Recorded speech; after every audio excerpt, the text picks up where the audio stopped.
ভারত ও পাকিস্তানের মধ্যে সংঘাতের কারণে ক্রিকেটারদের নিরাপত্তার ইস্যুকে সামনে এনে আইপিএল অনির্দিষ্টকালের জন্য স্থগিত ঘোষণা করা হয়েছে।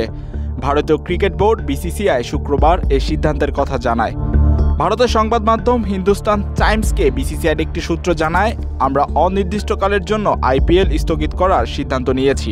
খেলোয়াড়দের নিরাপত্তাই আমাদের সর্বোচ্চ অগ্রাধিকার। এ কারণে আমরা টুর্নামেন্টটি এখন বন্ধ করার সিদ্ধান্ত নিয়েছি। ওয়ালটন আবারও মিলিনিয়ার অফারে ওয়ালটন ফ্রিজ কিনে আপনিও হয়ে যেতে পারেন মিলিয়নিয়ার।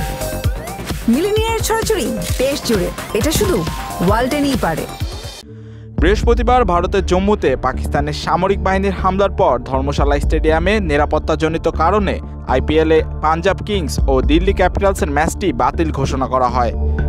এ বিষয়ে বার্তা সংস্থা পিটিআই জানায়, আইপিএলের অধিকাংশ বিদেশি খেলোয়াড়রা এখন ভারতে অবস্থান করাকে নিরাপদ মনে করছেন না। যতটা দ্রুত সম্ভব তারা নিজ নিজ দেশে ফিরতে চান।